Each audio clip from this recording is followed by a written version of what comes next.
اب میں بھی چاہتا ہوں کہ میں آپ کے صرف 2-4 منٹ لوں اور میں بھی آپ کے سامنے کچھ جو ہے ارشادات آپ کے سامنے پیش کروں۔ الحمدللہ رب العالمین والصلاة والسلام علی سید الانبیاء والمرسلین وعلی آلہ واصحابہ اجمعین۔ اللہم صلی علی محمد وعلی آل محمد کما صلیت علی ابراہیم وعلی آل ابراہیم انکا حمید مجید۔ اللہم بارک علی محمد وعلی آل محمد کما بارکت علی ابراہیم وعلی آل ابراہیم انکا حمید مجید۔ کہ محمد سے وفا تو نے تو ہم تیرے ہیں، کہ محمد سے وفا تو نے تو ہم تیرے ہیں، یہ جہاں چیز ہے کیا لوح و قلم تیرے ہیں۔ سامعین اجتماع، میرے عزیز بزرگان دین، ہم سفر ساتھیوں، السلام علیکم ورحمۃ اللہ وبرکاتہ۔ میں آج آپ کے سامنے اس غرض سے آیا ہوں کہ جو ایام آج ہمارے اوپر سے گزر رہے ہیں، میں ان میں کچھ روشنی ڈالنے کی کوشش کروں گا۔ مجھے امید ہے کہ آپ میری باتوں پر غور بھی کریں گے اور جو واقعات میں آپ کے سامنے پیش کروں گا ان کو صرف سنیں گے نہیں بلکہ ان پر عمل کرنے کی کوشش کریں گے، اور اللہ تعالیٰ سے دعا ہے کہ وہ ہمیں عمل کرنے کی توفیق عطا فرمائے۔ سامعین اجتماع، جس طریقے سے آپ جانتے ہیں کہ 12 ربیع الاول یعنی ایک ایسا دن جس دن انسانی تاریخ جو ہے وہ پلٹ گئی، جس دن ایک ایسی شخصیت اس روح زمین پر آتی ہے کہ جس نے انسانی شکل کا نقشہ پلٹ دیا۔ اگر ہم اس دور کو اپنے ذہن میں لائیں تو ہمیں اس چیز پر بڑا عجیب لگے گا کہ کس طریقے سے نبی اکرم صلی اللہ علیہ وسلم نے اس اندھیرے والے دور سے ان لوگوں کو روشنی کی طرف لایا۔ دیکھیں، ہر انبیاء نے جو ہے وہ اپنی قوم کے لیے جو ہے وہ رہنمائی کے لیے آئے ہیں، لیکن اللہ تعالیٰ نے ہر انبیاء کو جو ہے اپنی قوم کے اوپر محدود کر دیا۔ ہر انبیاء جو ہے وہ یہی کہتے تھے کہ اے میری قوم کے لوگوں، اے میری قوم کے لوگوں، اللہ کو مانو، اے میری قوم کے لوگوں۔ انہوں نے صرف اپنی قوم سے وہ مخاطب ہوتے ہیں، لیکن جب نبی اکرم صلی اللہ علیہ وسلم اس جہان میں آئے، انہوں نے کیا کہا؟ اے دنیا کے انسانوں، اے ساری جہان کے انسانوں۔ اس کا کیا مطلب ہے کہ نبی اکرم صلی اللہ علیہ وسلم کو پوری کائنات کے لیے رحمت بنا کر بھیجا گیا تھا۔ جس طریقے سے سورۃ الانبیاء کی آیت نمبر 7 میں ہے کہ وَمَا أَرْسَلْنَاكَ إِلَّا رَحْمَةً لِلْعَالَمِينَ، اے نبی صلی اللہ علیہ وسلم، ہم نے تمہیں سارے جہان کے لیے رحمت بنا کر بھیجا ہے۔ یہ وہ نبی ہے، یہ وہ پیغمبر ہے کہ جس پیغمبر کا نام اللہ تعالیٰ نے ڈائریکٹلی قرآن پاک میں خود نہیں لیا ہے۔ اللہ تعالیٰ نے جب انبیاء سے بات کی تو آپ دیکھیں کہ اللہ تعالیٰ نے فرمایا یا عیسیٰ یا یحییٰ یا ابراہیم، ڈائریکٹلی اللہ تعالیٰ نے ان کا نام لیا۔ لیکن یہ وہ شخصیت ہے کہ جس کے ساتھ اللہ تعالیٰ نے جب کلام کرنا تھا تو اللہ تعالیٰ نے کہا یا ایھا النبی، یا ایھا الرسول، اے نبی، اے رسول، اے میرے محبوب۔ اس کا کیا مطلب ہے؟ اللہ تعالیٰ نے یہ کیوں فرمایا؟ اللہ تعالیٰ ہمیں یہ چیز دکھانا چاہتے تھے کہ جو نبی، جو پیغمبر، جس پیغمبر کے امتی ہونے کا تم دعویٰ کرتے ہو، اس پیغمبر کی کیا اہمیت ہے، اس پیغمبر کا کیا مقام ہے۔ امام الانبیاء جن کو کہا گیا، اور جو صحابہ کرام تھے وہ یہ اپنے ذہن میں بات لاتے تھے کہ کاش ہم نبی اکرم صلی اللہ علیہ وسلم کے امتی ہوں۔ کیوں وہ یہ بات کہتے ہیں؟ کیونکہ جب وہ نبی اکرم صلی اللہ علیہ وسلم کو دیکھتے تھے کہ وہ راتوں کو روتے ہیں، وہ دعا کر کر کے روتے ہیں، جبکہ ان کے پاس ساری کائنات، ساری جہان کا جو خزانہ تھا وہ ان کے پاس تھا۔ اگر وہ ایک حکم کرتے تو اللہ تعالیٰ ان کے قدموں میں ساری کائنات کا خزانہ لاتے، لیکن نہیں، وہ پھر بھی جو ہے شکر گزار بندے بنتے تھے۔ ان سے فرمایا گیا تھا کہ آپ راتوں کو کیوں اتنا روتے ہیں، جبکہ آپ کے پاس تو پوری کائنات کے خزانے ہیں۔ تو وہ کہتے تھے کہ کیا تم یہ چاہتے ہو کہ میں اپنے اللہ کا ایک فرما بردار بندہ، ایک شکر گزار بندہ نہ بنوں؟ اس سے ہمیں وہ کیا نصیحت دینا چاہتے ہیں کہ ہم بھی اپنے اللہ کا شکر کریں، اپنے اللہ کے جو احکام ہیں ان کو مانیں۔ اگر آج ہم اس چیز کا دعویٰ کرتے ہیں کہ یہ چیز امتی، یہ ہم کہتے ہیں، لیکن ہمارے جو ایکشن ہے وہ یہ چیز درشاتے ہیں کہ ہم اس بات کو دل سے نہیں مانتے۔ اگر نبی اکرم صلی اللہ علیہ وسلم کی کوئی بات آتی ہے تو ہم اس کو اس طریقے سے سنتے ہیں گویا کہ ہم نے سنا ہی نہیں۔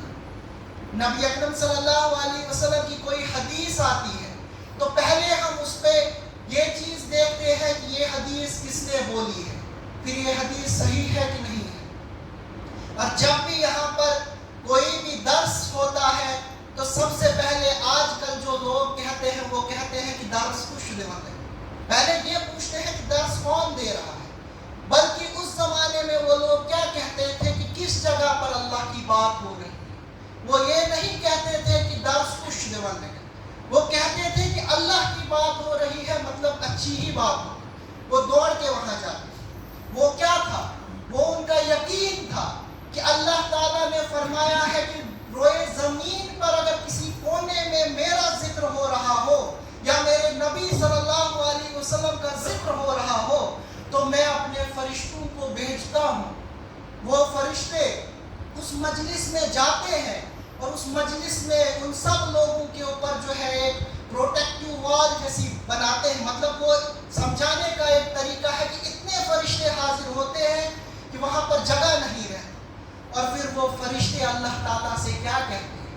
وہ کہتے ہیں کہ اے اللہ، ایک فلاں کونے میں، روئے زمین کے ایک فلاں کونے میں تیرا ذکر ہو رہا تھا، وہاں پر فلاں شخص بیٹھا تھا، ہر ایک شخص کا نام لیا جاتا ہے، اور اللہ تعالیٰ کہتے ہیں کہ وہ کیا چاہتے ہیں؟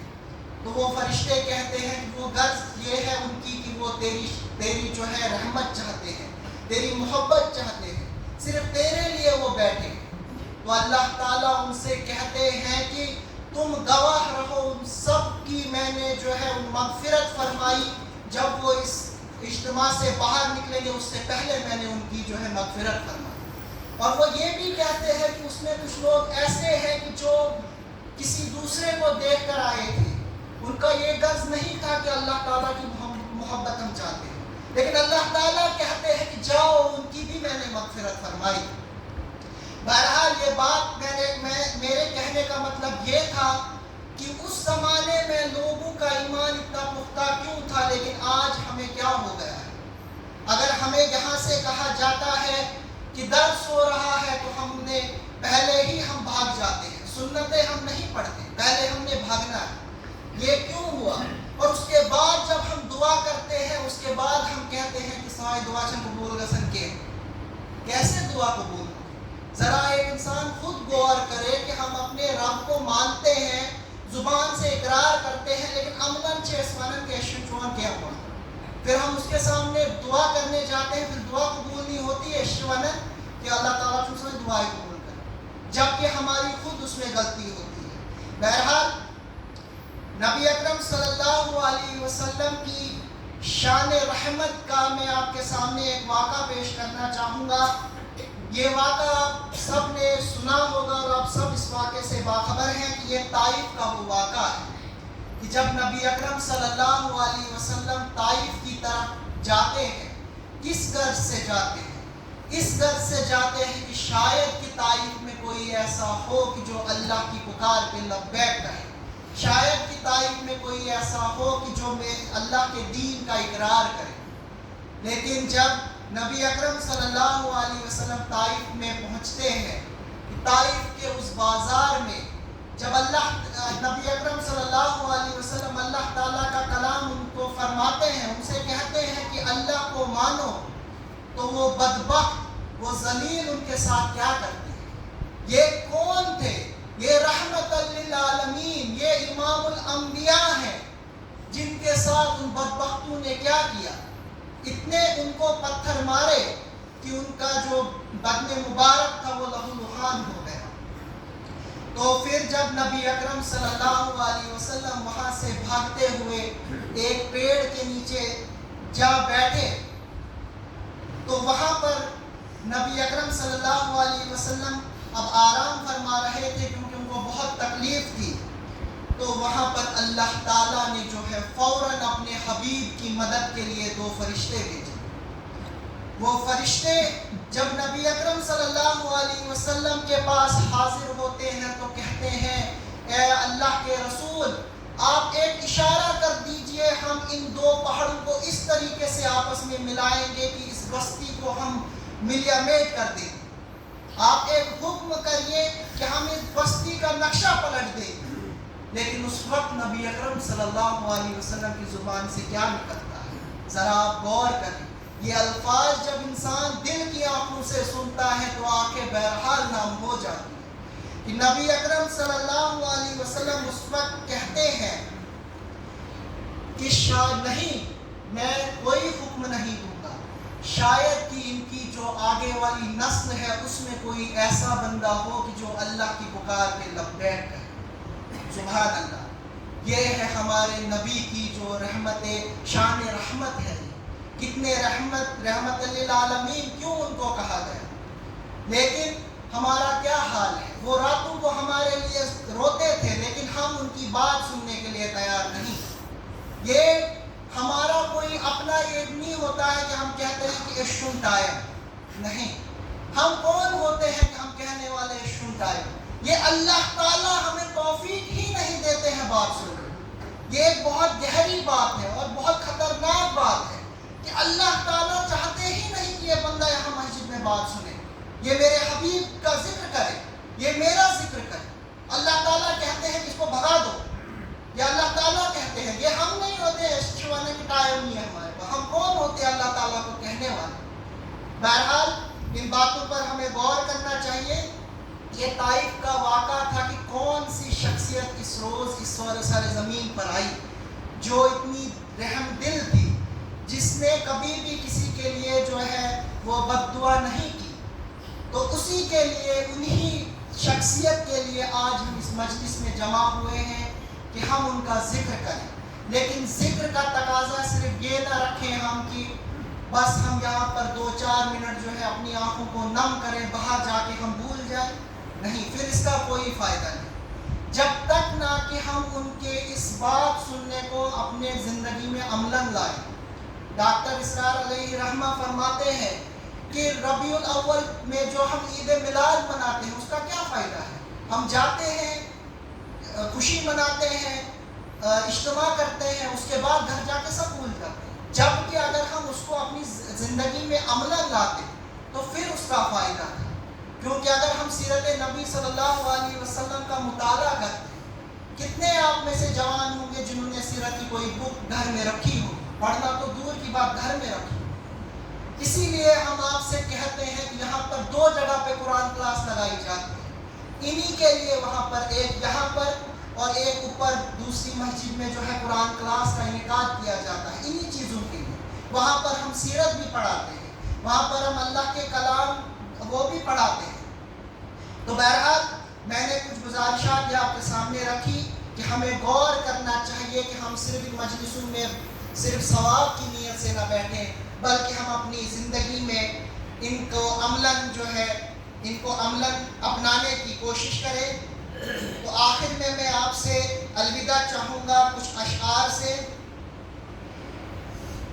کہ ترک آئین پیمبر ہے مسلمہ کا شعار، ترک آئین پیمبر ہے مسلمہ کا شعار، وصف ملت ظلمت الحاد کا آئین دار، نسل نوح تہذیب مغرب کے سحر کا ہے شکار، نسل نوح تہذیب مغرب کے سحر کا ہے شکار، قوت باطل سے لرزا ہے ہمارے تاجدار، ساحرانہ دور بدلو کامرانی کے لیے، ساحرانہ دور بدلو کامرانی کے لیے، ایک ہو مسلم حرم کی پاسبانی کے لیے۔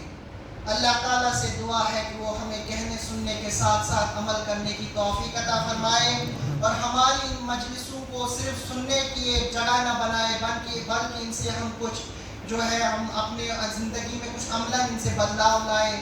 وآخر الدعوانا الحمدللہ رب العالمین۔ السلام علیکم ورحمۃ اللہ۔ تو آخر میں